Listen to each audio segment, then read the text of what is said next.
Welcome to 490th episode of Crime Diaries.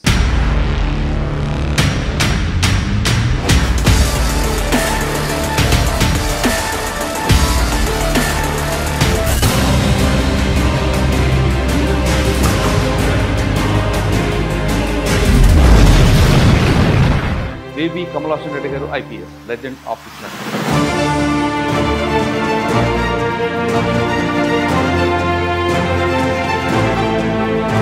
తెలంగాణలో drug control ఎలాగే ఉందో తెలంగాణ కుటుంబ రహిత రాజ్యం చేద్దామని గవర్నమెంట్ తీసుకున్న డెసిషన్కి ఆపరేషన్ దొరికాయి. యూనిపేట ప్రాంతం ట్రెడిషనల్లీ ఇక్కడ గుడుంబా తయారు చేసేటువంటి కుటుంబాలను కంట్రోల్ చేయడం జరిగింది. కానీ దాని స్థానంలో గంజాయి చాలా ర్యాంపెంట్గా స్ప్రెడ్ కావడం యోబీ నుంచి చాలా పెద్ద మొత్తంలో స్టాక్ చేసుకొని వాళ్ళు వచ్చి కొనుక్కొని పోవడం ఇది మేజర్ హబ్ అయిపోయింది. కంప్లీట్గా న్యూట్రల్ చేయాలంటే ఏం చేస్తారండి? ఇంతవరకు జరిగిన మిస్టేక్ ఏంటంటే పట్టుబడ్డ వాళ్ళ మీద మాత్రమే కేసులు పెట్టడం జరిగింది. స్మాల్ క్వాంటిటీతో ఎవరు పట్టుబడ్డా దాని వెనకాల ఎవరున్నారు, స్మాల్ ప్యాకెట్ దొరికినా we are able to connect the main offender. Suri murder చంపింది బాను అని తెలుసు కానీ పట్టుకోవడానికి చాలా కష్టం. అసలు ఎక్కడ వచ్చిందండి దాని బ్రేక్? వచ్చినటువంటి టెక్నికల్ యూస్ అనలైజ్ చేయడం వల్ల అతన్ని పట్టుకోవడం జరిగింది. బ్రేక్ త్రూ చేసిన కేసు కరీంనగర్ 2000 అక్కడ ఇంటర్మీడియట్ చదివేటువంటి ఒక అమ్మాయి షీ వాజ్ ఫౌండ్ మర్డర్డ్. ముందు అనుకున్నాము దాన్ని ఛాలెంజ్ తీసుకొని ఒక 10 స్పెషల్ టీమ్స్ కాన్స్టిట్యూట్ జర్మన్ టెక్నాలజీతో ఫాదర్ అంతా బ్రూటల్ ఎందుకు చంపుతారనేది ఒక డౌట్ ఉంది. ప్లస్ అన్నీ కూడా ఎలిమినేషన్ ప్రాసెస్ ద్వారా అతన్ని ఫైనల్ ఐడెంటిఫై చేయాలి. ఎందుకంటే చంపండి ఆ అమ్మాయి చిన్నప్పుడు పోలియో అఫెక్ట్ అమ్మాయి, ఈ అమ్మాయికి ఎంత కాదు పెట్టినా ఇదే ప్రాబ్లం ఉందని చెప్పేసి ఈ ఫైనల్ డిసైడ్ నకిలీ మందుల మీద ఎందుకు ఫోకస్ చేస్తాం? మనం అనుకున్న విధంగా చాలా ర్యాంపెంట్గా ఏం లేదు. దీంట్లో కొంత జరుగుతున్న మాట వాస్తవం. సార్ ఉత్తరాఖండ్ ఆపరేషన్ నకిలీ మందులన్నీ కూడా పాపులర్ బ్రాండ్ తెలంగాణ ఒకటే ఉన్నదానికి పరిమితమైంది కాదు. రోడ్ కంట్రీ కొన్ని గ్యాంగులు పట్టుకోవడం Malakpet police and drug control officers ముగ్గురు కలిసి జాయింట్ ఆపరేషన్ చేసినాం. ఉత్తరాఖండ్ పంపడం జరిగింది. అక్కడ నెక్టార్ హెల్త్ అండ్ డ్రగ్స్ అనే ఒక ఫార్మాసిటికల్ కంపెనీ రెడ్ హ్యాండెడ్గా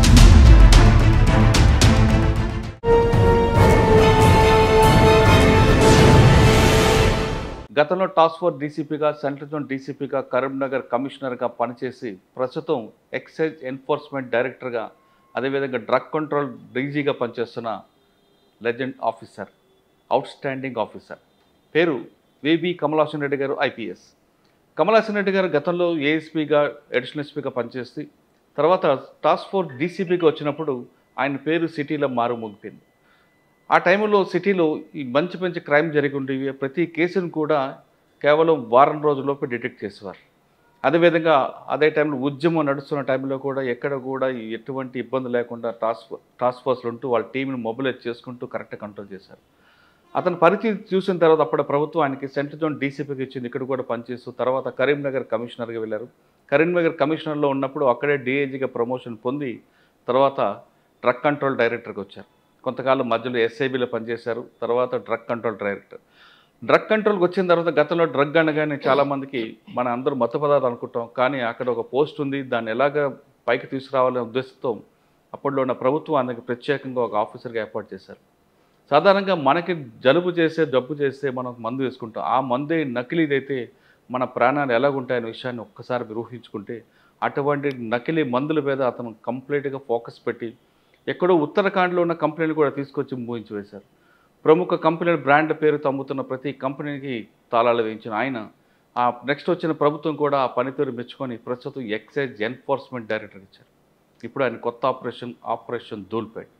ఆపరేషన్ ధూల్పేటలో ఏ విధంగా చేస్తున్నారు, గతంలో ఉన్న ప్రభుత్వాలు చేసిన పథకాలని దీన్ని మారుస్తున్నారా లేదా అనే విషయాన్ని సార్ నేను తెలుసుకున్నాను. సార్ నమస్తే అండి.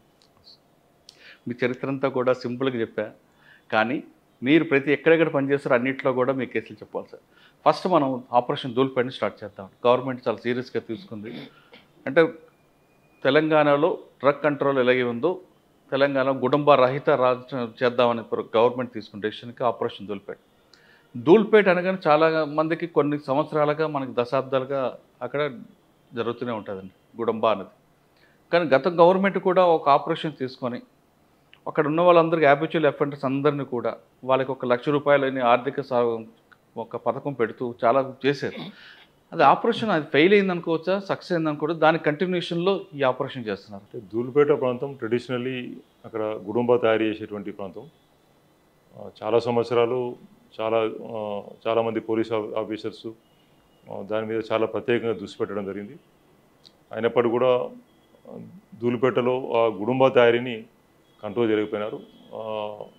ఆ నేపథ్యంలోనే ఒక రిహాబిలిటేషన్ ప్యాకేజ్ తీసుకొచ్చి గుడుంబా తయారీదారులకు రిహాబిలిటేషన్ ప్యాకేజ్ ఎక్స్టెండ్ చేసి గుడుంబాను కంట్రోల్ చేయడం జరిగింది. కానీ దాని స్థానంలో గంజాయి చాలా ర్యాంపెంట్గా స్ప్రెడ్ కావడం జరిగింది.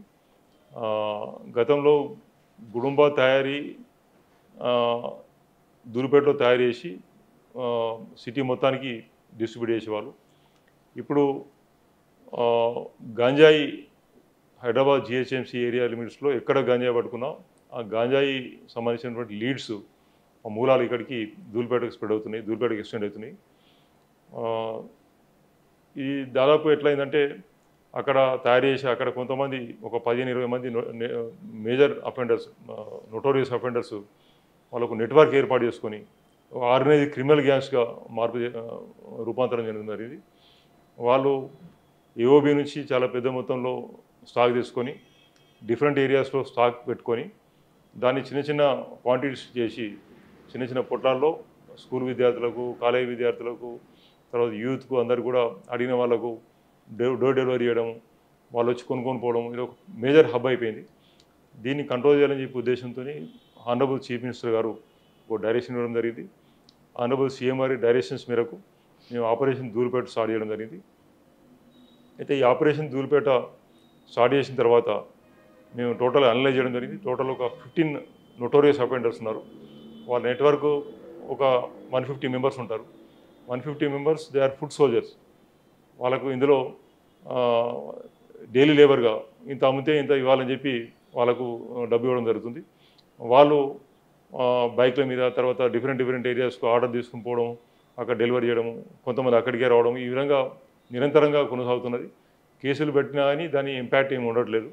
కాబట్టి మేము దీని ఒక పకడ్బందీగా ప్లాన్ ఆఫ్ యాక్షన్ తయారు చేయడం జరిగింది. ఇందులో ఒక ఎక్సైజ్ డిపార్ట్మెంట్ కాదు, పోలీస్ శాఖ అండ్ ఎక్సైజ్ డిపార్ట్మెంట్ 2 డిపార్ట్మెంట్స్ కలిపి ఒక సంయుక్తంగా మేము ఆపరేషన్ స్టార్ట్ చేసినాము. ఇప్పటికే మంచి ఫలితాలు వచ్చినాయి. మా టార్గెట్ వచ్చేసి ఆగస్టు ఎండింగ్ వరకు ధూళిపేటను గాంజా ఫ్రీగా చేయాలని చెప్పి ఒక ఉద్దేశం ఉన్నది. అయితే చాలామంది వాళ్ళు మెసేజ్ పెట్టుకుంటున్నారు, ఆగస్ట్ 31 వరకు జాగ్రత్తగా ఉండాలి, ఆగస్ట్ 31 వరకు పట్టుబడొద్దు అని చెప్పి. అంటే దాని ఉద్దేశం మేము పెట్టుకున్నటువంటి డెడ్లైన్ ఆగస్ట్ 31 వరకే చేసి దాని తర్వాత కన్క్లూడ్ చేయడం కాదు. డైనమిక్ ప్రాసెస్ ధూళిపేటలో గంజా అమ్మినంత వరకు ఇది కొనసాగుతూ ఉంటుంది. ఇందులో నోటోరియస్ అఫెండర్స్ అందరూ కూడా మేము పట్టుకొని జైలు పంపడం జరుగుతుంది. సార్, గతంలో గుడంబ ఫ్రీ ధూళిపేటను తీసుకొచ్చారు. అప్పుడు ఒక్కొక్కరికి ₹1,00,000 నుంచి ₹2,00,000 వరకు ఆర్థిక సాయం చేశారు. వాళ్ళే ఈ పని చేస్తున్నారా, లేదా కొత్త గ్యాంగ్స్ ఏమైనా ఏర్పడ్డాయి ఇందులో? అంటే అప్పట్లో ఈ రిహాబిలిటేషన్ ప్యాకేజ్ ఎక్స్టెండ్ కానటువంటి కొంతమంది ఉన్నారు. అంటే దానిలో అప్పుడు పెట్టినటువంటి one of the guide lines ఏంటంటే కేసులో ఇన్వాల్వ్ అయిన వాళ్ళు, ఈ పీరియడ్ నుంచి ఈ పీరియడ్ వరకు కేసులో ఇన్వాల్వ్ అయిన వాళ్ళకి ప్యాకేజ్ ఎక్స్టెండ్ చేయడం జరిగింది. ఎవరైతే అబెటర్స్ ఉంటారో, తెర వెనకాల ఉండి వాళ్ళు తయారు చేయించడం అనేది చేస్తారో, కేసులో ఇన్వాల్వ్ కాని వాళ్ళు కొంతమంది దేవర్ లెఫ్ట్ ఓవర్, అందులో ప్యాకేజ్ వాళ్ళకి ఎక్స్టెండ్ కాలేదు. అదే కాకుండా కొంతమంది కేసులు లేని వాళ్ళు ఉన్నారు. వాళ్ళందరూ కూడా ఇది దానికంటే ఎక్కువ ప్రాఫిటబుల్ అని చెప్పే ఉద్దేశంతో అందరూ కూడా most of them are switch over to this trade. అంటే పాత వాళ్ళు ఎవరు లేరండి గుడంబ అమ్మలో? పాత వాళ్ళు కొంతమంది ఉన్నారు, కొత్త వాళ్ళు ఉన్నారు. సార్, కొంతమందిని అప్పట్లో ఐడెంటిఫై చేసి వాళ్ళందరూ పీడీ యాక్ట్లు పెట్టారు. వాళ్ళు కూడా ఇందులో ఇన్వాల్వ్ అవుతున్నారు. పీడీ యాక్ట్ పెట్టిన తర్వాత కూడా కొంతమంది రిపీట్ అవుతూ ఉన్నారు. అవన్నీ కూడా మేము చూస్తున్నాము. రిపీట్ అయిన వాళ్ళు ఉన్నారు, కొత్త వాళ్ళు ఉన్నారు, అన్ని రకాల వాళ్ళు ఉన్నారు. But only 15 hardcore offenders they are controlling this entire activity. అంటే 15 మంది మీద యాక్షన్ తీసుకుంటే కంట్రోల్ అవుతుందా? మీ 15 మంది కాకుండా 15 మంది కుటుంబ సభ్యులు కూడా ఉన్నారు. ఫర్ ఎగ్జాంపుల్ ఒక నోటోరియస్ అఫెండర్ ఉంటే నోటోరియస్ అఫెండర్ కుటుంబ సభ్యులు అందరూ కూడా దీంట్లో ఇన్వాల్వ్ అయినారు. అంటే కుటుంబం మొత్తాన్ని న్యూట్రలైజ్ చేయగలిగితే, అందరినీ జైలుకు పంపించగలిగితే అప్పుడు ఆ నెట్వర్క్ అనేది ఆగిపోతుంది. సార్, గతంలో మీరు టాస్క్ ఫోర్స్ ఉన్నప్పుడు ఇటువంటి అఫెండర్లు అందరూ కూడా నగర బహిష్కరణ అని పెట్టారు. అప్పుడు అదే కాన్సెప్ట్ ఇక్కడ తీసుకొస్తే నగర బహిష్కరణ ఇటువంటి యాక్టివిటీస్లో పెద్దగా పనిచేయదు. ఎందుకంటే వీళ్ళు ఎక్కడ ఉన్నా సరే ఈ ఆపరేషన్స్ చేస్తుంటారు, ఈ యాక్టివిటీ చేస్తుంటారు కాబట్టి పెద్ద ఉపయోగం ఉండదు. నగర బహిష్కరణ కరడుగట్టినటువంటి రౌడీ షీటర్లకు పనిచేస్తుంది. అంటే వీళ్ళు ఆ విధంగా హ్యాబిచువల్ అఫెండర్ అయ్యారు కదండి. వీళ్ళు చేసే పని వల్ల మిగతా వాళ్ళందరూ కూడా సఫర్ అవుతున్నారు. రౌడీ యాక్టివిటీస్కు అది ఎఫెక్టివ్గా పనిచేస్తుంది నగర బహిష్కరణ అనేది. ఈ రకమైనటువంటి drug offenders can operate from anywhere. వాళ్ళు బయట నగరం బయట ఉండి కూడా వాళ్ళు సేమ్ యాక్టివిటీస్ కంటిన్యూ చేస్తారు. వాళ్ళను టోటల్గా న్యూట్రలైజ్ చేయగలగాలి. వాళ్ళ యాక్టివిటీస్ మొత్తం టోటల్ కంట్రోల్ చేయగలగాలి. కంప్లీట్గా న్యూట్రల్ చేయాలంటే ఏం చేస్తారండి? అంటే వాళ్ళ మార్పు తీసుకొస్తారా, లేదా అరెస్టులు కేసుల మీద పెట్టి వాళ్ళని కంట్రోల్ చేస్తారు? దీనిలో 2 ఆస్పెక్ట్స్ ఉన్నాయి. కేసెస్ ఇప్పుడు స్మాల్ క్వాంటిటీస్తో పట్టుబడుతున్నారు చాలామంది. ఇంతవరకు జరిగిన మిస్టేక్ ఏంటంటే ఆ పట్టుబడ్డ వాళ్ళ మీద మాత్రమే కేసులు పెట్టడం జరిగింది. పట్టుబడ్డ వాళ్ళు ఎవరి మనుషులు అనేది మేము డీటెయిల్గా ఇన్వెస్టిగేషన్ చేయలేదు, ఇంట్రాగేషన్ చేయలేదు. ఇప్పుడు ప్రస్తుతం ఏం చేస్తుంది అంటే స్మాల్ క్వాంటిటీతో ఎవరు పట్టుబడ్డా దాని వెనకాల ఎవరున్నారు, దాని వెనకాల ఉన్నటువంటి ఆ నెట్వర్క్ నడిపేటువంటి ఇంపార్టెంట్ పర్సన్ ఎవరు అనేది ఐడెంటిఫై చేసి ఆ కేసును అతని వరకు ఎక్స్టెండ్ చేయగలుగుతుంది. దానివల్ల ఏంటంటే ఒక స్మాల్ క్వాంటిటీ, ఒక స్మాల్ ప్యాకెట్ దొరికినా we are able to connect the main offender. ఆ విధంగా ఆ నెట్వర్క్లో ఉన్నటువంటి అందరినీ కూడా మేము అక్యూజ్గా సైడ్ చేస్తున్నాం, వాళ్ళందరినీ కూడా జైలుకు పంపిస్తున్నాం. ఆ విధంగా కేసులు అంటే ఇంతకుముందు జరిగినటువంటి ఇంకొక మిస్టేక్ ఏంటంటే ఎన్డీపీఎస్ యాక్ట్ చాలా స్ట్రింజెంట్ యాక్ట్. దీని కనుక ప్రాపర్ ఇన్వెస్టిగేట్ చేస్తే నేరస్తులకు చాలా పెద్ద ఎత్తున శిక్షలు పడే అవకాశం ఉంది. కానీ దీంట్లో ప్రొసీజరల్ వయలేషన్ అనుకుంటే కేసులు కన్విక్షన్ కావు, అన్ని కేసులు అక్విటల్ లేదు. ఇంతవరకు జరిగినటువంటి మిస్టేక్లో మేజర్ మిస్టేక్ ఏంటంటే చాలా కేసులు ప్రాపర్ ఇన్వెస్టిగేషన్ జరగలేదు. దానివల్ల majority of the cases acquittal అయినాయి. ఇప్పుడు మేము ఈ లాస్ట్ 7 months నుంచి ఇన్వెస్టిగేషన్ మీద చాలా ఫోకస్ చేస్తున్నాం. మా ఆఫీసర్స్ అందరు కూడా టీజీ న్యాబ్ దగ్గర ట్రైనింగ్ ఇవ్వడం జరిగింది. టీజీ న్యాబ్లో ట్రైనింగ్ అయినటువంటి వాళ్ళు మళ్ళీ డిపార్ట్మెంట్లో ఇతర ఆఫీసర్లు కూడా ట్రైనింగ్ ఇస్తున్నారు. ఆ విధంగా ఇన్వెస్టిగేషన్ మీద బాగా ఫోకస్ చేయడం వల్ల నేరస్తులకు శిక్షలు పడే అవకాశం ఎక్కువ ఉంటుంది. సార్, మీరు చెప్తున్నట్లుగా 1 kg దొరికింది అనుకోండి, ఒక ఎస్ఐకి దానికి బాధ్యత చేయడం వల్ల ఒక ప్రొసీజర్. అదే ఎస్ఐకి మీరు 5 kg కూడా దొరికిన ఎస్ఐకి మీరు చేస్తే ప్రాపర్ ఇన్వెస్టిగేషన్ జరగట్లేదని గతంలో కేసులు ప్రూవ్ అయ్యాయి. అంటే ఇట్ ఆల్ డిపెండ్స్. ఒక ఇన్వెస్టిగేషన్ ఆఫీసర్ దగ్గర ఎక్కువ సంఖ్యలో కేసులు ఉంటే ఈ కెనాట్ డూ జస్టిస్. కానీ అక్కడ లీగల్ పాయింట్ దొరుకుతుంది కదండి కేసు బ్రేక్ అవ్వడానికి. అది పాయింట్ కాదు. మనకు ఇన్వెస్టిగేషన్ అనేది ప్రాపర్గా ఉంటేనే నేరస్తులకు శిక్షలు పడతాయి. నేరస్తులకు శిక్షలు పడితే నేరాలు కంట్రోల్ అవుతాయి. నేరస్తులకు ఎప్పుడైతే శిక్షలు పడడం మొదలవుతుందో ఆటోమేటిక్గా it will have a different effect. ఇప్పుడు డిఫరెంట్ ఎఫెక్ట్ లేకపోవడానికి కారణం ఏంటంటే majority of the cases acquittal అవుతుంది. సార్, ఇప్పుడు ఆపరేషన్ దూలిపేట గతంలో గుడంబా అంటే అక్కడే తయారు చేసేవారు కాబట్టి దాన్ని కంట్రోల్ కొంతవరకు అయింది. ఆపరేషన్ గంజా, ఈ గంజా అనేది లింక్ ఉంది కదండి, ఎక్కడ ఏఓబి నుంచి హైదరాబాద్ వచ్చే వరకు మధ్యలో లింక్ కట్ చేస్తే అది చైన్ మొత్తం తెగిపోయే అవకాశం ఉంటుంది కదా. అంటే ఏఓబి నుంచి వచ్చేటువంటి గాంజా ఒక తెలంగాణకు పరిమితం కాలేదు. తెలంగాణ ఇది ఒక ట్రాన్జిట్ కూడా. తెలంగాణ కొంత వస్తున్నది, తెలంగాణ మీదుగా వేరే స్టేట్స్ కూడా పోతున్నది. ఇప్పుడు బార్డర్లో ఈ చెకింగ్ కొంచెం దాన్ని గట్టిగా చేయడం జరుగుతున్నది. దానివల్ల చాలా వరకు బార్డర్ ఏరియాలో పట్టుబడుతున్నది. అయినప్పుడు కూడా మనం 100% ఫుల్ ప్రూఫ్ చెకింగ్ అనేది జరగదు. రకరకాల పద్ధతుల్లో రకరకాల మార్గాల్లో వస్తుంటారు కాబట్టి ఇప్పుడు ఒక దగ్గర భద్రాచలం బ్రిడ్జ్ మీద చేస్తుంటాం అనుకోండి, ఇంకెక్కడి నుంచి వచ్చేటువంటి అవకాశం ఉన్నది. అక్కడ చెకింగ్ జరుగుతుందని చెప్పి వాళ్ళకి సమాచారం క్షణాల్లో పోతుంది కాబట్టి వాళ్ళు వేరే రూట్లో పోయేటువంటి అవకాశం ఉంది. ఆ విధంగా మేము ఏం చేస్తున్నామంటే ర్యాండమైజ్ సర్ప్రైజ్ చెకింగ్ పెడుతున్నాం. అక్కడ ఎక్కువసేపు భద్రాచలం బ్రిడ్జ్ మీద ఉండము, ఇంకొక వేరే రూట్లో వచ్చేటువంటి ప్లేస్లో చెక్ చేస్తాం, అక్కడ నుంచి ఇంకో ప్లేస్ పోతాము. ఆ విధంగా డిఫరెంట్ ఏరియాస్కి మేము షిఫ్ట్ చేస్తున్నాం కాబట్టి కాన్స్టెంట్గా నేరస్తులు ఏ రకంగా తీసుకురావడానికి ప్రయత్నం చేసినా మ్యాక్సిమం దొరికేటువంటి అవకాశం అనేది దొరుకుతుంది కూడా. అయినప్పుడు కూడా వాళ్ళు 100% మేము ఫుల్ ప్రూఫ్ చేయలేము. ఆ విధంగా ఎంతో కొంత తప్పించుకొని వాళ్ళు వెళ్ళిపోయేటువంటి అవకాశం ఉంది. మొన్న దొరికిన కేసులో కూడా ఒక పైలట్ పెట్టుకున్న ఒక కంటైనర్ డ్రగ్ గంజా తీసుకొచ్చాడంటే ఆ ఇన్ఫర్మేషన్ ఎలాగొచ్చి ఉండొచ్చండి? అంటే మనకు దీంట్లో స్పెసిఫిక్ ఇన్ఫర్మేషన్ ఉంటేనే ఇటువంటి వెహికల్ దొరికేటువంటి అవకాశం ఉన్నది. అదర్వైజ్ మనం దొరికిన ప్రతి వెహికల్ని ఆపిన ప్రతి వెహికల్ని మొత్తం టోటల్ ఇప్పి ప్రతి పార్ట్ కూడా తీయడం అనేది దట్ ఈస్ నాట్ ప్రాక్టికల్, జరిగేది కాదు. అది ఏదైతే స్పెసిఫిక్ ఇన్ఫర్మేషన్ ఉంటుందో పలానా వెహికల్ వస్తుందని చెప్పంటే ఆ వెహికల్ను ఆపి తరవగా చెక్ చేస్తే దాంట్లో మనకు ఈ కాంట్రాబ్యాండ్ దొరుకుతున్నది. మేము కూడా ఇంతకుముందు చాలా వెహికల్ ఈ రకంగా పట్టుకోవడం జరిగింది. ఫర్ ఎగ్జాంపుల్ 2 సార్లు ఆ ఏఓబి నుంచి వచ్చేటువంటి వెహికల్ స్పెసిఫిక్ ఇన్ఫర్మేషన్ ఉండడం వల్ల ఆ వెహికల్ ఆపి వెహికల్లో మనకు ఓపెన్ చెక్ చేస్తే దొరకలేదు. స్పెసిఫిక్ ఇన్ఫర్మేషన్ ఉంది కాబట్టి అందులో ఉన్నటువంటి అన్నీ కూడా ఎక్కడెక్కడ కంటైనర్స్ ఉన్నాయి, స్పెషల్ కంటైనర్స్ ఎక్కడ మాడిఫికేషన్ చేసినా అని చెప్పి చూస్తే దాదాపుగా తీసుకొచ్చినటువంటి కాంట్రాబ్యాండ్ రికవర్ చేయడం జరిగింది. అదేవిధంగా నిన్ననే ఒకటి కొత్తగూడెం ఏరియాలో చెక్ చేస్తున్నప్పుడు ఒక ట్రాక్టర్ డ్రైవర్ ట్రాక్టర్ మీద ఇంతకుముందు ఇది ఫస్ట్ టైం జరగడం, ట్రాక్టర్లో తీసుకురావడం, ట్రాక్టర్ ఓపెన్గా దానిలో ట్రైలర్లో ఏం లేదు. అతను మమ్మల్ని చూసి చెకింగ్ చూసి భయపడడం జరిగింది. చాలా ఫాస్ట్ వెళ్ళిపోయినాడు, మన వాళ్ళు చేజ్ చేసినారు. అతను ట్రాక్టర్ దూకి పారిపోయినాడు పొలాల్లోకి. అది ఆపి చెక్ చేస్తే దానిలో ట్రాక్టర్ ట్రైలర్లో ఏం దొరకలేదు. అనుమానం వచ్చి జాక్ లేపి హైడ్రాలిక్ లేపితే దాని కింద ఒకటి స్పెషల్ కంటైనర్ తయారు చేసినారు. 155 kg గాంజా రికవర్ చేయడం జరిగింది. అంటే ఆ విధంగా నేరస్తులు the always try to conceal the contraband. ఏదో రకంగా ఎట్లా కన్సీల్ చేయాలని చూస్తుంటారు. బట్ ప్రతి వెహికల్ను ఇంత తరవ చేయడం అనేది సాధ్యం కాదు. కానీ లింక్ కట్ చేయడానికి మార్గాలే ఉండంటారు. అంటే మీకు ఆ ఏఓబి ఏరియాలో ఇన్ఫర్మేషన్ నెట్వర్క్ పెట్టుకుంటే మీకు బెనిఫిట్ అయ్యే అవకాశం. ఆ విధంగా ఆ దిశ కూడా ప్రయత్నాలు జరుగుతున్నాయి. టీజీ న్యాబ్ కానీ, టాస్క్ ఫోర్స్ కానీ, ఎస్ఓటీ కానీ ప్రయత్నాలు చేస్తున్నారు. Definitely will keep all the angles, అన్ని యాంగిల్స్ నుంచి మేము ప్రయత్నాలు చేస్తున్నాం. అంటే ఆగస్ట్ 31 వరకే అన్నది కాదంటారు. ఆగస్ట్ 31 వరకు ధూళిపెడుతుంది. బట్ స్టేట్ మొత్తంలో ఆగస్ట్ 31 వరకు ఎప్పుడు అనలేదు. ఇది ఒక డైనమిక్ ప్రాసెస్. ఇది అక్కడ సప్లై ఉన్నంతసేపు, అక్కడ కల్టివేషన్ అయినంతసేపు దాన్ని కంట్రోల్ చేయడం అనేది ఇక్కడ చాలా కష్టమైనటువంటి పని. ఇక్కడ మన స్టేట్కు సప్లై కాకుండా చూసుకోవాలి. తర్వాత మన స్టేట్ మీదుగా బయట ట్రాన్స్పోర్ట్ కాకుండా చూడవచ్చు. దానిలో 80 to 90% సక్సెస్ కావచ్చు. కానీ 100% కంట్రోల్ చేయడం ఎప్పుడు సాధ్యమవుతుంది? ఏఓబిలో కల్టివేషన్ ఆగిపోయేంత వరకు దీన్ని కంట్రోల్ చేయడం చాలా కష్టమే. కాదు అంటే మీరు ఈ ఇష్యూని ఒడిశా గవర్నమెంట్ నోటీస్ కింద తీసుకెళ్లారంటారా? అంటే మీ స్టేట్లో వస్తుంది కాబట్టి ఇక్కడ జరుగుతుందని ఎస్కలేట్ చేయడం జరిగింది. గవర్నమెంట్ ద్వారా ఎస్కలేట్ చేయడం జరిగింది. అంటే కొంతకాలం తర్వాత తెలంగాణ రాష్ట్రంలో గంజా అనేది కనబడదు, వినబడదు, వాసన కూడా రాదు. రైట్. నెక్స్ట్ డ్రగ్ వద్దామండి. సార్ ఎక్కడ చూసినా డ్రగ్స్ అని పేరు వస్తుంది. కుక్కాయిన్ అవ్వచ్చు, ఇంకోటి అవ్వచ్చు.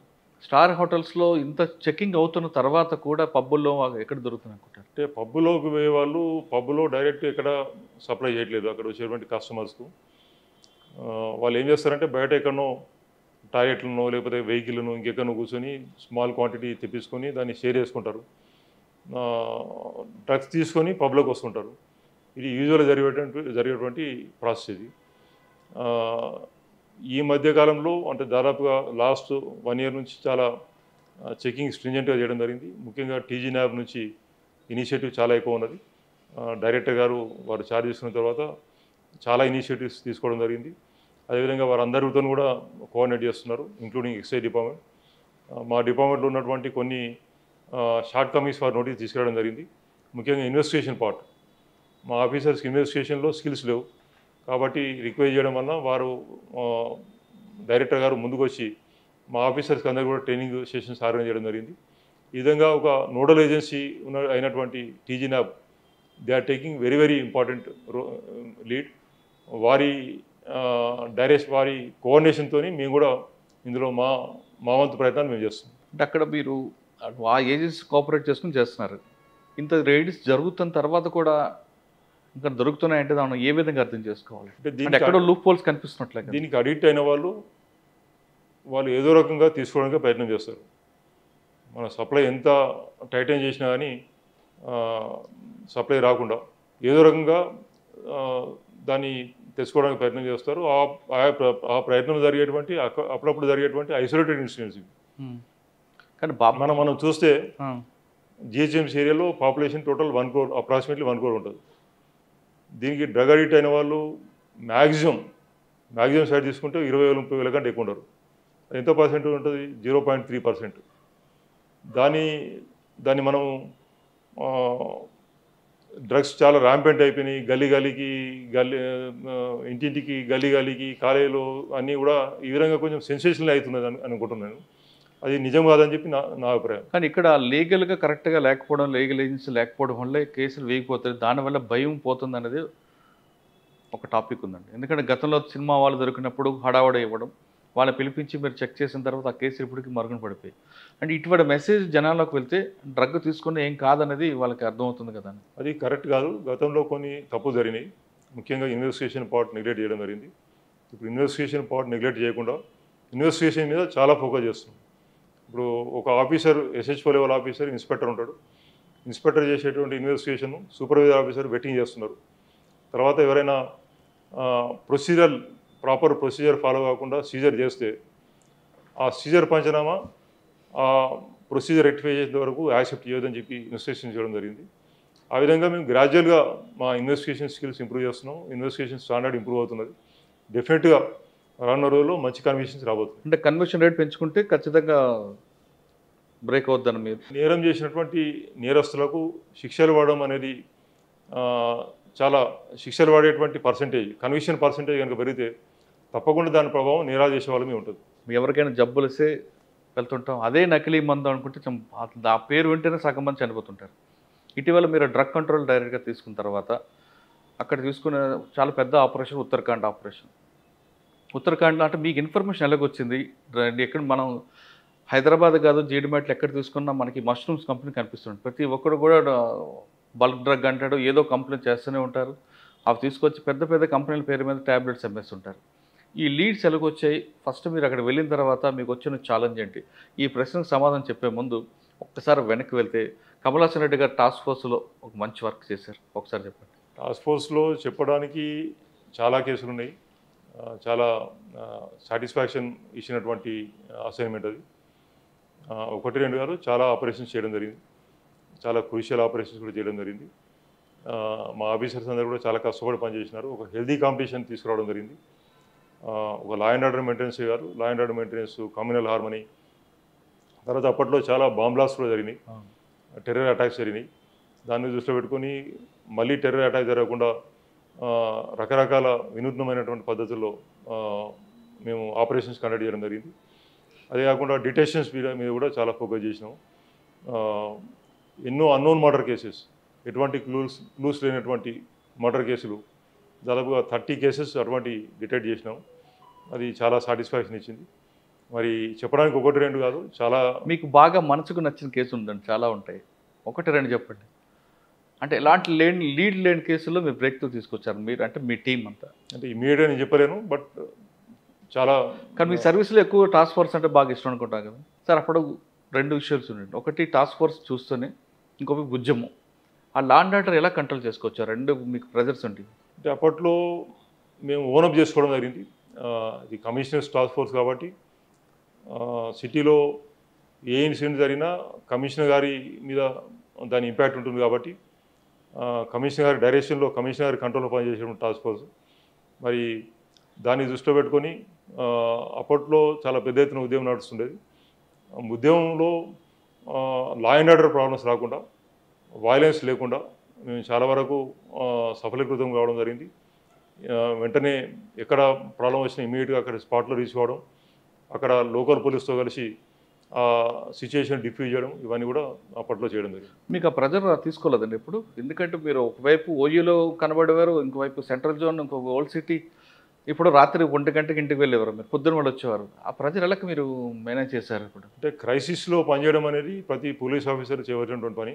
ఒకరిదే కాదు, క్రైసిస్ వచ్చినప్పుడు అందరం కూడా పనిచేస్తున్నాం. అన్ని డిపార్ట్మెంట్లో ఉన్నటువంటి ప్రతి ఆఫీసర్ కూడా, రైట్ ఫ్రమ్ కానిస్టేబుల్ నుంచి డీజీ వరకు క్రైసిస్ మేనేజ్మెంట్లో, క్రైసిస్లో ప్రతి ఒక్కరు కూడా వారి శాయశక్తిలో ప్రయత్నం చేస్తారు. సార్, మీకు టాస్క్ ఫోర్స్లో ఒక కేసు గుర్తు చేస్తా. మీ ఇన్వెస్టిగేషన్ స్టైల్ ఎక్కడ బయటపడుతుంది? సూరి మర్డర్, మీకు అక్కడ లేదు, చంపింది బాను అని తెలుసు కానీ పట్టుకోవడానికి చాలా కష్టమైంది. అసలు ఎక్కడ వచ్చిందండి దాన్ని బ్రేక్ త్రూ? అసలు కొన్ని టెక్నికల్ లీడ్స్ ఉండి ఆ టెక్నికల్ లీడ్స్ను దాన్ని అనలైజ్ చేయడం వల్ల, వచ్చినటువంటి టెక్నికల్ లీడ్స్ను అనలైజ్ చేయడం వల్ల లొకేషన్ తెలిసింది. ఆ లొకేషన్ ద్వారా అతన్ని పట్టుకోవడం జరిగింది. మీరు లొకేషన్ చెప్పారు కానీ అక్కడ వెళ్ళిన తర్వాత మీ వాళ్ళు వెళ్ళలేదు కానీ అక్కడ నుంచి ఎస్కేప్ అయ్యాడు. కానీ మళ్ళీ వాడిని బ్యాటప్ మీరు స్టార్ట్ చేశారు కదా. ఇవన్నీ కూడా ఏంటంటే ఈ ప్రొఫెషనల్ ఇష్యూస్ బయట మేము డిస్క్లోజ్ చేయడం కరెక్ట్ కాదు. కొన్ని ఇన్వెస్టిగేషన్కి సంబంధించినటువంటి డీటెయిల్స్ బయట షేర్ చేయకుండా. నేను రివీల్ చేయమని చెప్పట్లేదు, రివీల్ చేయవలసినవి చేయండి కానీ అవసరం లేదు. కానీ టాస్క్ ఫోర్స్లో మీకు బాగా నచ్చిన కేసు ఒకటి చెప్పండి. ఇమీడియట్గా రికలెక్ట్ చేసుకోలేను, చాలా ఉన్నాయి, చాలా కేసులు ఉన్నాయి. ఫర్ ఎగ్జాంపుల్ ఒకటి ఫేక్ కరెన్సీ నోట్స్లో వచ్చినటువంటి స్మాల్ లీడ్ను దట్ వెస్ట్ బెంగాల్ మాల్దా వరకు వెళ్ళడం జరిగింది, ఆల్మోస్ట్ బంగ్లాదేశ్ బార్డర్. అక్కడ మెయిన్ అఫెండర్స్ కూడా పట్టుకొని రావడం జరిగింది.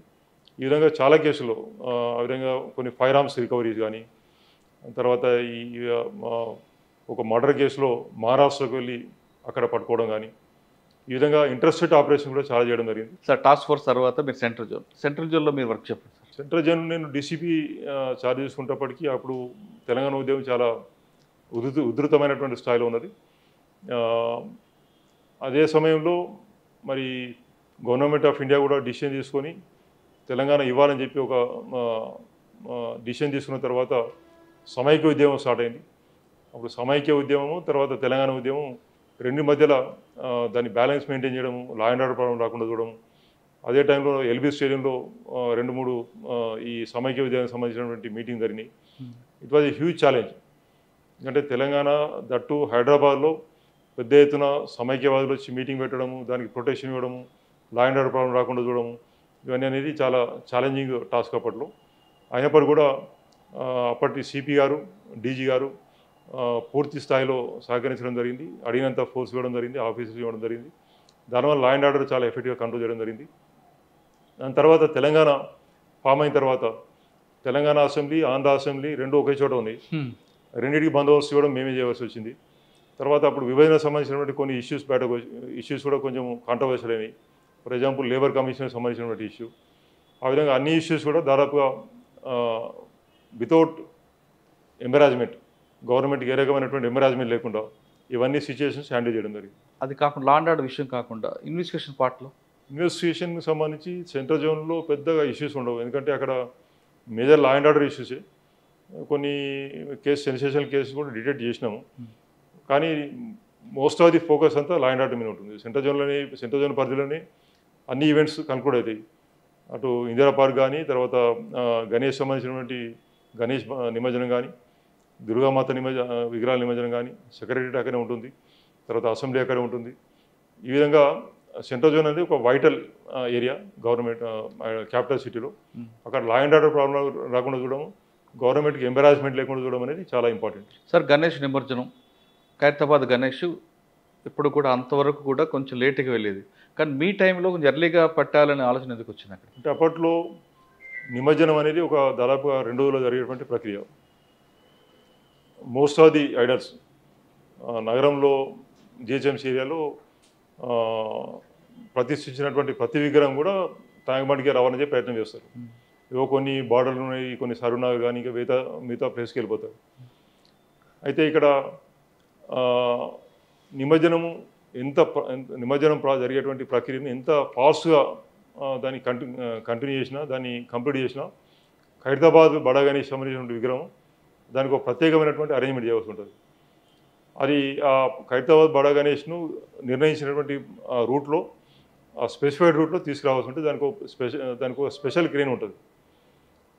అంటే ఈ ఎంటైర్ ప్రాసెస్, నిమజ్జనం జరిగేటువంటి ప్రాసెస్లో ఖైరతాబాద్ బడా గణేష్ నిమజ్జనం ఒక ప్రత్యేకమైనది. దానికి it takes lot of time, ఒక 6 to 7 hours పడుతుంది.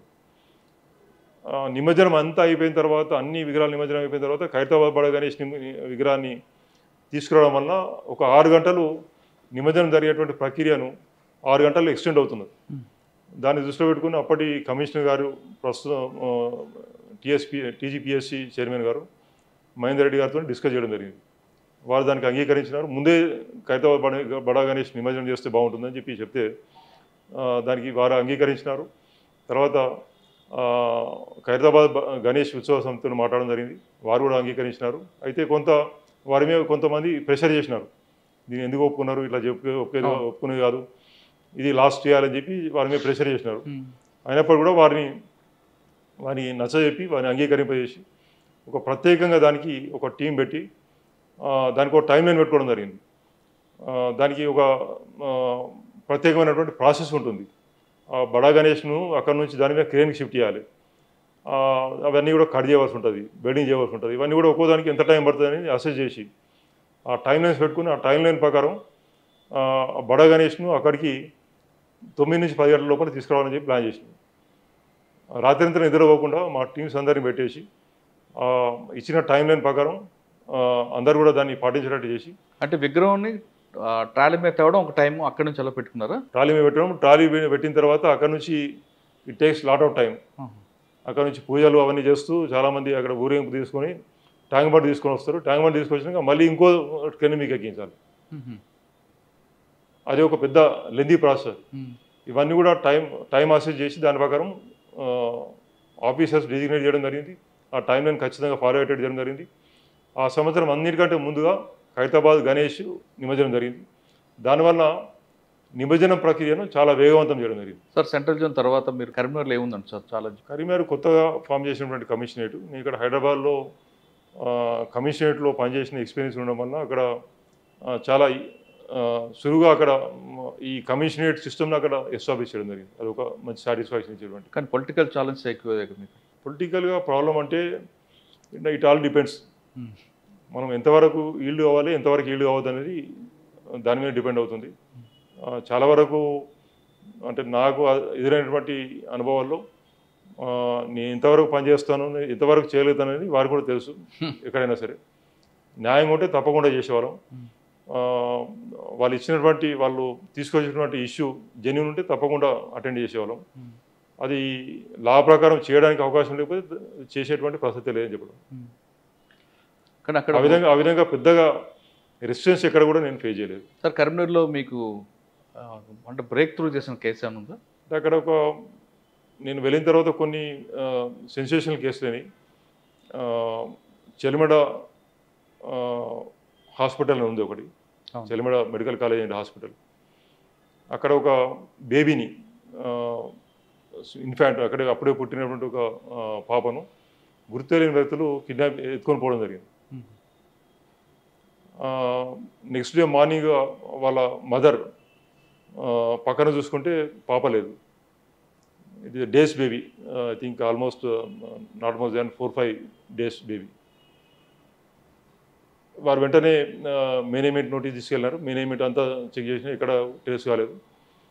పోలీస్ కంప్లైంట్ ఇవ్వడం జరిగింది. మేము అక్కడికి వెళ్ళేటప్పటికి నేను వెంటనే సెన్సేషన్ కేసు అని చెప్పి రియల్ అయ్యి మా టీమ్స్ అన్ని కూడా తీసుకొని అక్కడికి వెళ్ళడం జరిగింది. వెళ్ళిన తర్వాత ఆ పేషెంట్ సంబంధించినటువంటి అటెండెంట్స్ వాళ్ళ ఫ్యామిలీ మెంబర్స్ చాలా ఎజిటేటెడ్ ఉండినారు.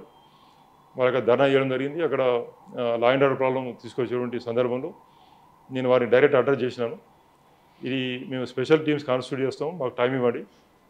మాకు టైం ఇవ్వకుండా మీరు ఇక్కడ law and order problem create చేస్తే మేము అక్కడ ఫోకస్ చేయవలసింది పోయి ఇక్కడ ఫోకస్ చేయవలసి వస్తుంది. దానివల్ల బేబీని ట్రేస్ చేసే విషయంలో డిలే అయ్యేటువంటి అవకాశం ఉందని చెప్పినాను.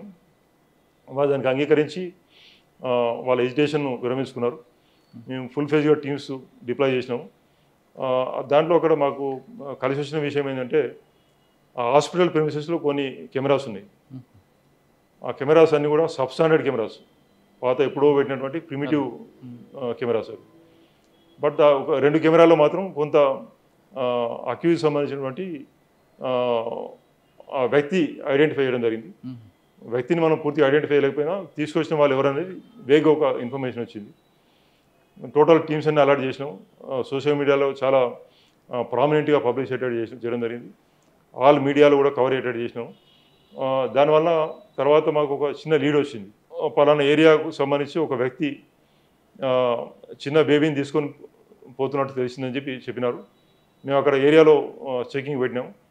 తర్వాత ఫైనల్గా ఆ బేబీని ఎత్తుకుపోయినటువంటి వ్యక్తిని పట్టుకోవడం జరిగింది.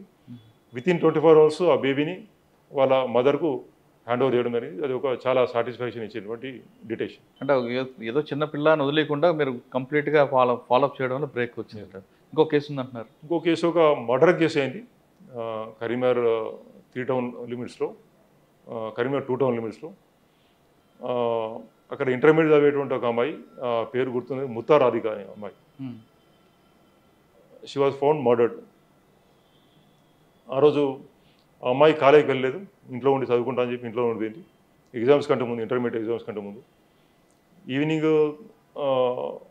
ఆమె చనిపోయి ఉండడం చూసి పక్కింటి వాళ్ళు ఎవరు నోటీస్ చేసి వాళ్ళ ఫాదర్కి ఇన్ఫార్మ్ చేసినారు. వాళ్ళ ఫాదర్ వచ్చినాడు, పోలీస్ కంప్లైంట్ ఇచ్చినారు. నేను అప్పుడు ఆ టైంలో నేను లీవ్లో ఉన్నాను. దాన్ని మానిటర్ చేయడం జరిగింది. ముందు అనుకున్నాము ఆ అమ్మాయికి సంబంధించినటువంటి వాళ్ళు ఎవరైనా లవ్ అఫేర్ ఉందా అటువంటి యాంగిల్లో వెరిఫై చేయడం జరిగింది. ఆ అమ్మాయికి ఎటువంటి లవ్ అఫేర్ లేదని చెప్పి అది నిర్ధారణ అయింది. తెలిసిన వాళ్ళు ఎవరు కూడా అందులో మర్డర్ చేయలేదని చెప్పి కన్ఫర్మ్ అయింది. అయితే దాన్ని ఇన్వెస్టిగేషన్ చేయడానికి దాన్ని ఛాలెంజ్ తీసుకొని ఒక స్పెషల్ టీమ్స్ కాన్స్టిట్యూట్ చేసినాము. 10 స్పెషల్ టీమ్స్ కాన్స్టిట్యూట్ చేసినాము. 21 days వర్కౌట్ చేసిన తర్వాత ఫైనల్లీ వి కుడ్ డిటెక్ట్. దాంట్లో సైంటిఫిక్ ఇన్వెస్టిగేషన్ మాకు చాలా played very very important role. ఓ జర్మన్ టెక్నాలజీతోని ఆ ఇంట్లో ఏదైతే మర్డర్ అయిందో, మర్డర్ జరిగినటువంటి ఇంట్లో తరోగా మేము ఆ జర్మన్ టెక్నాలజీని ఉపయోగించడం జరిగింది. అప్పుడే మనకు హైదరాబాద్ క్లూస్ టీమ్కు ఆ టెక్నాలజీ తీసుకొని రావడం జరిగింది. క్లూస్ టీమ్ ఇన్ఛార్జ్ వెంకన్న గారు ఆ టీంను అక్కడ సపోర్ట్ తీసుకోవడం జరిగింది. అయితే ఆ రోజు ఆ అమ్మాయి చనిపోయిన తర్వాత ఆ అమ్మాయి సంబంధించినటువంటి ఇంటి పైన టెర్రస్ పైన కొన్ని బట్టలు ఆరేసినారు. యూజువల్గా హిందూస్ ఇళ్లలో అంటే తెలంగాణలో చనిపోయిన తర్వాత వెంటనే బట్టలు వాష్ చేయడం జరగదు. కానీ ఆ రోజు సస్పిషియస్గా ఆ రోజు డెడ్ బాడీ క్రిమేషన్ అయిపోయిన తర్వాత వెంటనే ఆ రోజు వాష్ చేసి ఇంటి పైన టెర్రస్ పైన ఆరవేయడం జరిగింది. అదొక డౌట్ ఇనీషియల్ వచ్చింది. తర్వాత ఆ అమ్మాయి వాళ్ళ ఫాదర్ మీద కూడా కొంచెం డౌట్ వచ్చింది. కానీ ఫాదర్ అంతా బ్రూటల్ ఎందుకు చంపుతారనేది ఒక డౌట్ ఉండింది. దాని మీద అతన్ని క్వశ్చన్ చేసినాం కానీ అతను ఏం ఈల్డ్ అవ్వలేదు. తర్వాత ఈ జర్మన్ టెక్నాలజీ ఎప్పుడైతే క్లూస్ టీమ్ తీసుకొచ్చినామో టెర్రస్ మీద ఆరవేసినటువంటి బట్టలు అవి సీజ్ చేసినాము. సీజ్ చేసి దాంట్లో చెక్ చేస్తే దానిలో బ్లడ్ స్టెయిన్స్ ఉన్నాయి కానీ టోటల్ తరవ వాష్ చేసినారు. బట్ బ్లడ్ స్టెయిన్ ఉన్నదని చెప్పి వాళ్ళు కన్ఫర్మ్ చేసినారు. తర్వాత ఈ అమ్మాయి వాళ్ళ ఫాదర్ యూజ్ చేసినటువంటి ఫుట్వేర్ అవి కూడా సీజ్ చేసినాం. ఇవన్నీ కూడా అనుమానం ఉన్నాయని సీజ్ చేసి ఎఫ్ఎస్ఎల్కి పంపడం జరిగింది. ఎఫ్ఎస్ఎల్ పంపిస్తే ఆ ఎఫ్ఎస్ఎల్ పంపించినప్పుడు వాళ్ళ అమ్మాయి వాళ్ళ కుటుంబ సభ్యులు అమ్మాయి బ్లడ్ గ్రూప్కి సంబంధించి కూడా కంట్రోల్డ్ ఇవన్నీ మెటీరియల్ ఆబ్జెక్ట్స్ పంపించినాము. ఎఫ్ఎస్ఎల్ రిపోర్ట్లో అమ్మాయి బ్లడ్ గ్రూప్, అమ్మాయి డిఎన్ఏ ఈ బట్టలు ఆరేసిన దాని మీద ఎవరైతే టెర్రస్ మీద ఆరేసిన బట్టల మీద ఉన్నటువంటి డిఏ ఒకటే అని చెప్పి కన్ఫర్మ్ అయింది. దాని తర్వాత ఆ ఏరియాలో ఉన్నటువంటి సీసీ కెమెరాలు మొత్తం తరువాత చెక్ చేసినాం. అక్కడ ఎవరు కొత్త వ్యక్తి వచ్చినటువంటి ఆనవాళ్ళు. తర్వాత రెండవది ఏంటంటే అక్కడ టవర్ లొకేషన్ చూసినాము. టవర్ లొకేషన్లో suspicious calls, out going incoming calls ఏం లేవు. అన్నీ వెరిఫై చేసిన తర్వాత 21st డే అతన్ని తరవ ఇంటరాగేట్ చేసినాం. అతను కన్ఫెస్ అయినాడు. అమ్మాయి వాళ్ళ ఫాదర్ నేనే మర్డర్ చేసినా చెప్పినాడు. కూతుర్ని మర్డర్ చేసినాడు. ఆ విధంగా చాలా కష్టపడితే డిటెక్ట్ అయినటువంటి కేసు అది. ఫాదర్ చంపి ఉంటాడని చెప్పి ఏ విధమైనటువంటి అనుమానం లేదు. అయినప్పటికీ కూడా ఈ సైంటిఫిక్ ఎవిడెన్స్ ద్వారా ప్లస్ అన్నీ కూడా ఎలిమినేషన్ ప్రాసెస్ ద్వారా అతని ఫైనల్ ఐడెంటిఫై అయ్యింది. ఎందుకంటే చంపాడు అంటే అమ్మాయి చిన్నప్పుడు కాళ్ళు పనిచేయలేదు. మన పోలియో అఫెక్ట్ అమ్మాయికి సర్జరీ చేయించినాడు. తర్వాత కొంత ఖర్చు పెట్టి సర్జరీ చేయించినాడు. సర్జరీ చేయించిన తర్వాత కూడా మళ్ళీ ప్రాబ్లం రికవర్ అయింది. చనిపోయే కంటే ముందు ఒక 1 month ముందు నుంచి షీ స్టార్టెడ్ కంప్లైనింగ్. నాకు చాలా పెయిన్ వస్తున్నది, కాళ్ళు ప్రాబ్లం ఉన్నదని చెప్పి అంటే దీని అతను వెక్స్ అయిపోయినాడు. ఈ అమ్మాయికి ఎంత ఖర్చు పెట్టినా ఇదే ప్రాబ్లం ఉన్నదని చెప్పేసి ఈ ఫైనల్లీ డిసైడెడ్. ఆ రోజు బయటకు పోయినట్టు పోయి యాక్షన్ చేసి అమ్మాయి గొంతు కోసి చంపేసి అక్కడి నుంచి వెళ్ళిపోయినాడు. అంటే గొంతు కోసిన తర్వాత వెంటనే బట్టలు వాష్ చేసుకుని బట్టలు పైన ఆరేసినాడు. వాళ్ళ అమ్మ లేరా? వాళ్ళ మదర్ ఉన్నది. మదర్ అప్పుడు బయట పోయింది. మదర్ ఇంట్లో ఎవరు లేని టైంలో జరిగింది. సార్, కరీంనగర్లో మీరున్న టైంలో ఒక అమ్మాయి పోలీస్ కానిస్టేబుల్ కోసం ట్రైనింగ్ కోసం వచ్చిన అమ్మాయిని ఒక కానిస్టేబుల్ తీసుకెళ్లి రేప్ చేసిన కేసు కూడా ఉంది కదా? అది నాకంటే ముందు, నేను అక్కడ పోకంటే ముందు జరిగింది. ఆ కేసులో కన్విక్షన్ వచ్చింది. ఏం జరిగిందండి ఆ రోజు? ఆ అమ్మాయి పోలీస్ జాబ్ కోసం ట్రై చేసింది. అమ్మాయి కోచింగ్ రెగ్యులర్ పోతుండేది. అంటే ఆ అమ్మాయి అక్కడ పోవడం చూసినటువంటి ఒక వ్యక్తి ఈ అక్యూజ్ ఏం చేసినాడంటే, నేను డ్రాప్ చేస్తానని చెప్పేసి అతను ఆ ఊరికి పోవడానికి వెహికల్ లేదు ఆమెకు, నేను డ్రాప్ చేస్తానని చెప్పి తెలిసినటువంటి వ్యక్తి వెహికల్ ఎక్కించుకున్నాడు. మధ్యలో ఇంకొక వ్యక్తి కూడా ఫోన్ చేసి పిలిపించుకున్నాడు. ఇద్దరు కలిసి అమ్మాయిని కూర్చోబెట్టుకొని బైక్ మీద తీసుకెళ్లారు. They sexually assaulted. ఆ కేసు సెన్సేషనల్ కేసు అయింది. ఆ ఇన్వెస్టిగేషన్ నేను ఫాలోఅప్ చేసినాను. తర్వాత ట్రయల్ కూడా మేము ఫాలోఅప్ చేసినాము. ఆ కేసులో సక్సెస్ఫుల్ కన్విక్షన్ అయింది. 20 years కన్విక్షన్ వచ్చింది. సార్, ఆ కేసులో ఇన్వెస్టిగేషన్ పార్ట్లో కొంత లూపుల్స్ ఉన్నాయి. తర్వాత అప్పుడే వచ్చిన కమిషనర్ కమలాసన్ రెడ్డి గారు దాన్ని ఆ లింక్ తెగిపోకుండా చేయబట్టే కన్విక్షన్ వచ్చిందంట. అంటే ఎక్కడ మీకు డౌట్ వచ్చిందండి తెగిపోతుంది? దాంట్లో ఇన్వెస్టిగేషన్ అనేది ఒక స్టేజ్తో అయిపోయేది కాదు. దాంట్లో ఇది always subject to improvement. Charge sheet file చేసేంత వరకు దాంట్లో ఏ రకమైనటువంటి మిస్టేక్స్ ఉన్నా మనం రెక్టిఫై చేయడానికి అవకాశం ఉంది. బేసిక్ మిస్టేక్స్ మనం దాన్ని రెక్టిఫై చేయలేము. కాకపోతే కొన్ని కనెక్టింగ్ ది లింక్స్, తర్వాత కాంట్రడిక్షన్స్ ఉంటే కాంట్రడిక్షన్స్ కవర్ చేయడం, ఇవన్నీ చేయడానికి స్కోప్ ఉన్నది. ఆ విధంగా నేను వెళ్ళిన తర్వాత ఆ కేసు మీద ప్రత్యేకంగా దృష్టి పెట్టి టైమ్లీ ఛార్జ్ షీట్ ఫైల్ చేసేట్టు చూసినాం. వెంటనే ట్రయల్కి వచ్చింది. ట్రయల్కి వచ్చినటువంటి కేసును ప్రాపర్గా మానిటర్ చేయడం జరిగింది. విట్నెసెస్ బ్రీఫ్ చేయడం కానీ, అమ్మాయికి ఒక దశలో వాళ్ళ ఫ్యామిలీ మీద బాగా ప్రెషర్ తీసుకొచ్చినారు. డబ్బులు ఇప్పిస్తాము, మీకు అంత ఇస్తాం ఇంత ఇస్తాం అని చెప్పి కూడా వారిని ప్రలోభాలకు గురి చేయడం జరిగింది. అయినా మేము వారిని పిలిచి మాట్లాడి మా గెస్ట్ హౌస్లో వారికి అకామిడేషన్ ఇప్పించి వారికి ట్రాన్స్పోర్టేషన్ అరేంజ్ చేసి మరి ఉద్యోగం ఇప్పిస్తామని చెప్పి ఈ విధంగా అన్ని రకాలు నచ్చజెప్పి వారు హాస్టల్ కాకుండా చేయడం జరిగింది. దానివల్ల కేసు సక్సెస్ఫుల్గా ప్రాసిక్యూషన్ అయింది. దాని తర్వాత వాళ్ళ ఫాదర్ నంబర్ ఆఫ్ టైమ్స్ మా దగ్గరికి వచ్చినాడు, మీరు చేయడం వల్ల కన్విక్షన్ అయింది, లేకపోతే కాకపోతుండే అని చెప్పి ఆయన చాలా థ్యాంక్స్ కూడా చెప్పడం జరిగింది.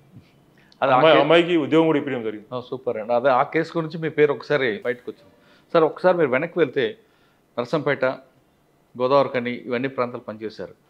అక్కడ మీరు ఫస్ట్లో వెళ్ళేటప్పుడు అండ్ పోస్ట్లోకి వచ్చినప్పుడు నక్సల్స్ మూవ్మెంట్ పీక్ స్టేజ్లో అప్పుడు మీకు ఛాలెంజ్లు ఏమున్నాయండి? అప్పట్లో నర్సంపేట అప్పట్లో స్టేట్లో చాలా ప్రాంతాలు నక్సల్ అఫెక్టెడ్ డిస్ట్రిక్ట్స్ ఉన్నాయి. అందులో నర్సంపేట డివిజన్ ఒకటి. నర్సంపేట డివిజన్ ఇది పార్ట్ ఆఫ్ వరంగల్.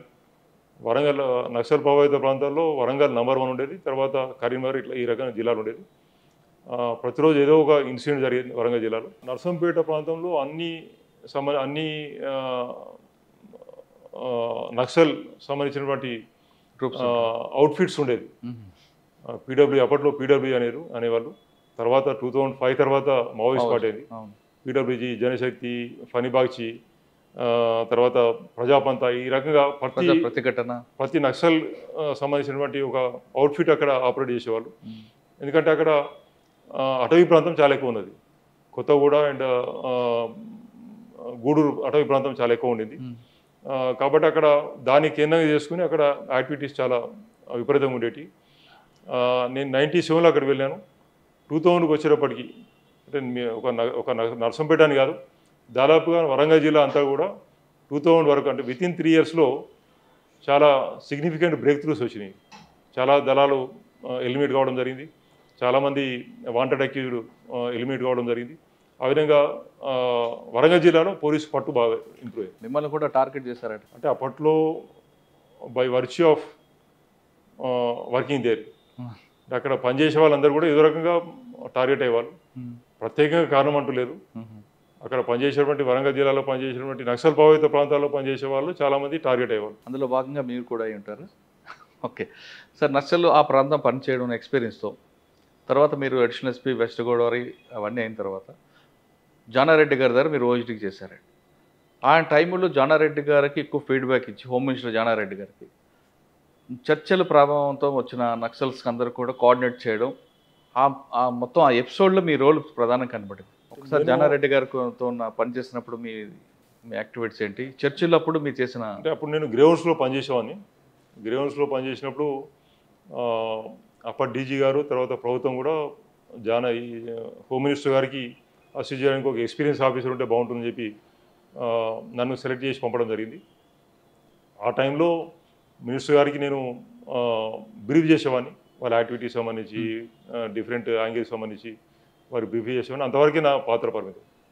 చర్చల్లో డైరెక్ట్ నా రోల్ ఏమి ఉండదు. కానీ ఆఫీసర్ల గురించి కానీ ఆయన దగ్గరకు వచ్చిన ఎవరైనా వస్తే వాళ్ళ ఫీడ్బ్యాక్ అంత ముందు మినిస్టర్ గారికి చెప్పేవారట కదా మీరు? అంటే మెయిన్లీ నక్సల్ సంబంధించినటువంటి యాక్టివిటీస్లో అసిస్ట్ చేయడానికి మాత్రమే నన్ను అక్కడ పంపడం జరిగింది. దాని మీదనే నేను ఎక్కువ ఫోకస్ చేయడం జరిగింది. ఆయనతో మీకున్న అనుబంధం ఏంటండి? ఇంతమంది ఆఫీసర్లు వదిలిపెట్టి కమలాసన్ రెడ్డి గారిని చాలా కాలం పెట్టుకున్నారు కదా? దానికి ప్రత్యేకమైనటువంటి కారణం లేదు.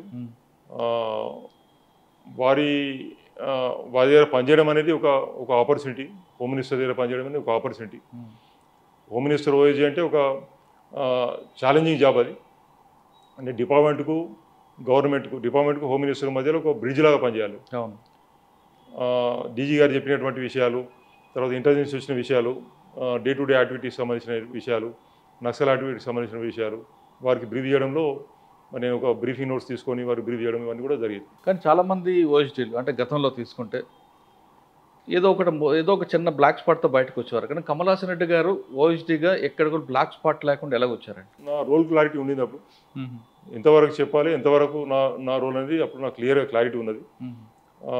నేను నా పరిమితి మించి ఎప్పుడు కూడా బయటకు పోలేదు. క్రాస్ అవ్వలేదు మీరు? పరిమితి ఎప్పుడు బయట పోలేదు. దేంట్లో ఎటువంటి దాంట్లో ఇన్వాల్వ్ అవ్వలేదు. మోరోవర్ ఫైల్స్ సంబంధించి నేను ఎప్పుడు కూడా ఇన్వాల్వ్ కాకపోయేవాడిని. కేవలం మా డిపార్ట్మెంట్ సంబంధించినటువంటి యాక్టివిటీస్, డిపార్ట్మెంట్ సంబంధించినటువంటి ఇష్యూస్, నక్సల్ సంబంధించినటువంటి యాక్టివిటీస్, అక్కడ వాళ్ళ స్ట్రాటజీ కానీ, డిపార్ట్మెంట్ చేసినటువంటి బ్రీఫింగ్ ఇష్యూస్ కానీ వారికి చెప్పడం వరకే నా పాత్ర పరిమితమే. అంటే ట్రాన్స్ఫర్ విషయంలో కానీ ఎక్కడ కూడా మీరు ఎప్పుడు మాట్లాడలేదు కాబట్టి క్లీన్ అండ్ గ్రీన్ బయటకు వచ్చేటట్టు. ఓకే సార్, ఓఎస్డీ తర్వాత మీరు ఇంకా టాస్క్ ఫోర్స్ ఇవన్నీ చేసుకొచ్చారు. మధ్యలో కొంతకాలం ఎస్ఐబిలో కూడా చేశారు. ఎస్ఐబిలో మాట్లాడొచ్చా, రివీల్ చేయొచ్చా, చేయకూడదు? ఎస్ఐబి సంబంధించినటువంటి వివరాలు నేను బయట చెప్పలేను. అది ఒక స్పెషల్ ఇంటెలిజెన్స్ బ్రాంచ్ నక్సల్ సంబంధించినటువంటి యాక్టివిటీస్ను, అందులో ఇన్ఫర్మేషన్ కలెక్షన్ ఇవన్నీ కూడా ఆపరేషన్స్ కండక్ట్ చేస్తారు. బియాండ్ దట్ నేను దానికి సంబంధించినటువంటి వివరాలు ఎప్పుడు ఓకే చెప్పడం జరుగుతుంది. సార్, నెక్స్ట్ ఇప్పుడు ప్రజెంట్ సిచ్యువేషన్ వద్దామండి. డ్రగ్ కంట్రోల్ డైరెక్ట్ టీజీ రాగానే మీకు వచ్చిన ఛాలెంజ్ ఏంటంటే ఎక్కువగా ఈ నకిలీ మందుల మీద ఎందుకు ఫోకస్ చేశారు? అంటే నకిలీ మందులు కూడా దీంట్లో మనం అనుకున్న విధంగా చాలా ర్యాంపెంట్గా ఏం లేదు. చాలా తక్కువ పర్సంటేజ్, అది 100% నకిలీ మందులు ఉన్నాయి అని చెప్పి అనుకోవడం లేదు.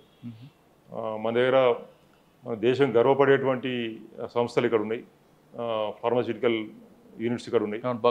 డాక్టర్ రెడ్డిస్ కానీ, Aurobindo, hetero, granules India, Natco pharma, ఇటువంటి చాలా రిప్యూటెడ్ కంపెనీస్ ఇక్కడ ఆపరేషన్స్ కండక్ట్ చేస్తున్నారు. వారి ప్రొడక్ట్స్ అన్ని కూడా ఇంటర్నేషనల్ లెవెల్లో ఇక్కడ నుంచి ఎక్స్పోర్ట్స్ చేస్తున్నాం. మనది bulk drug capital of India Telangana.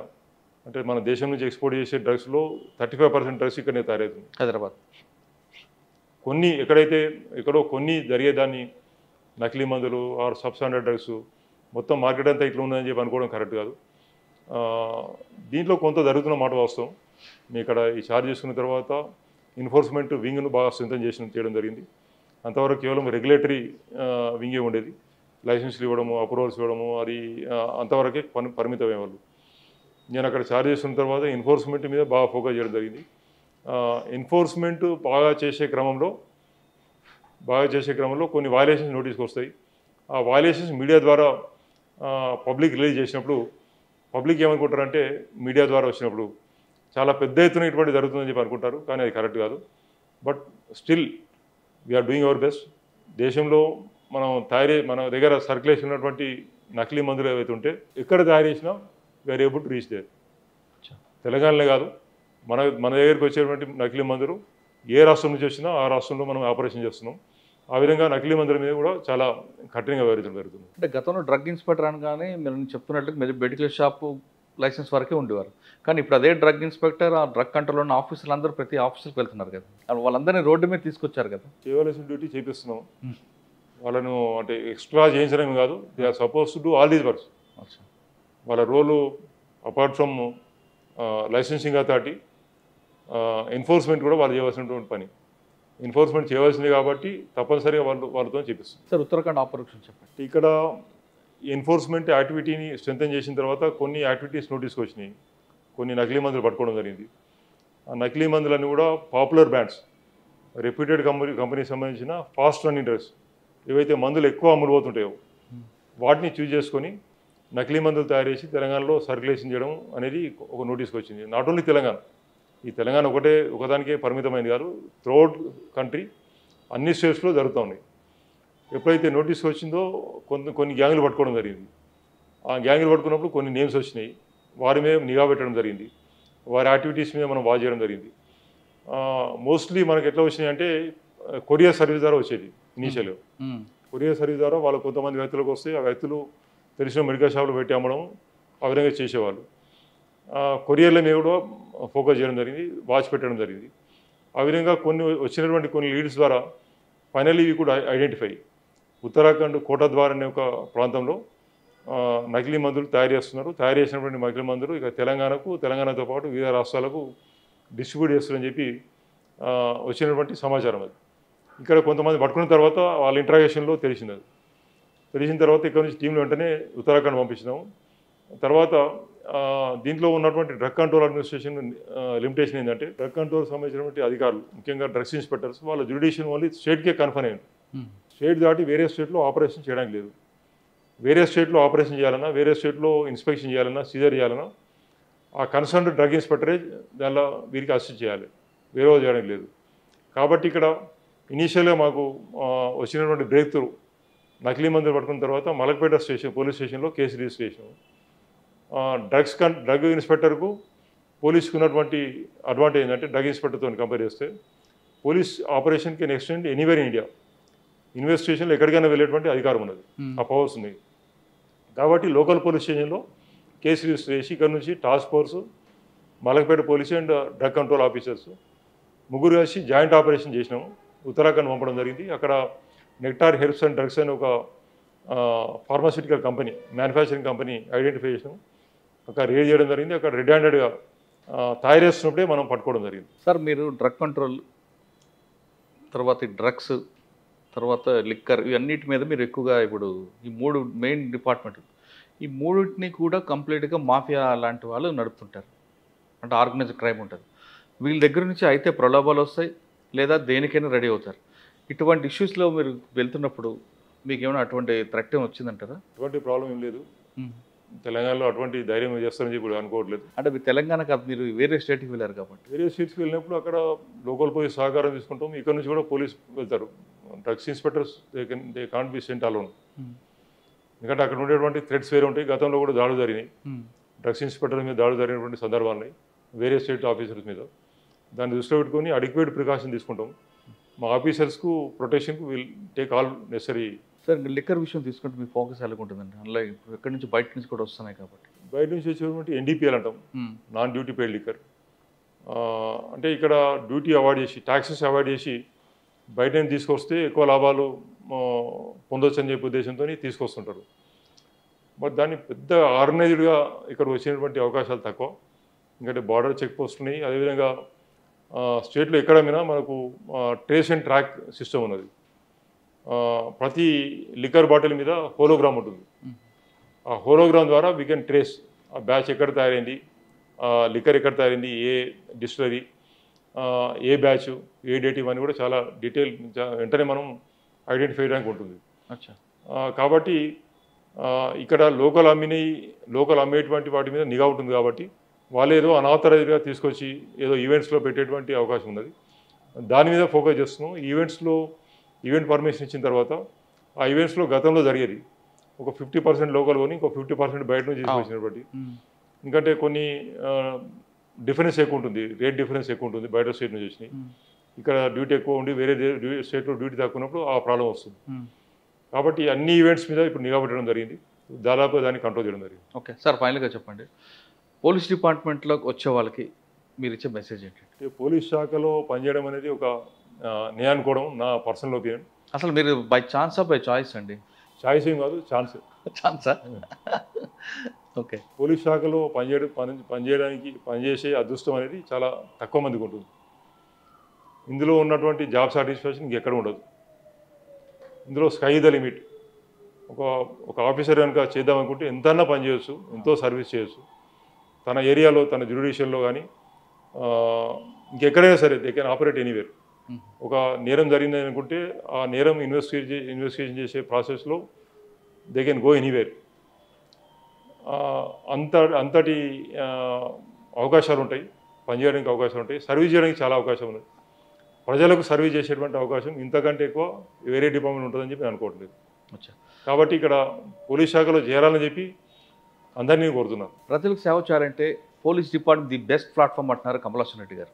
ఆయన సర్వీస్ని ఎక్కడి నుంచి ప్రారంభం చేశారన్నా కానీ ఇప్పుడు ఆయన 3 డిపార్ట్మెంట్లకి హెడ్గా ఉన్నారంటే ఆయన పనితీరే దాని కొలమానికంగా. కాబట్టి ప్రభుత్వం ఆయనకి ఆ 3 పోస్టులు ఇచ్చింది. పోలీస్ డిపార్ట్మెంట్లో రండి, ఖచ్చితంగా ప్రజలకు సేవ చేయాలని ది బెస్ట్ ప్లాట్ఫామ్ అంటూ కమలాసన్ రెడ్డి గారు చెప్తున్నారు. ఇది కమలాసన్ రెడ్డి గారితో ఎక్సలెంట్ ఇంటర్వ్యూ. వచ్చే వారం మరొక మళ్ళీ కలుద్దాం. అంతవరకు నమస్తే sir. Thank you very much.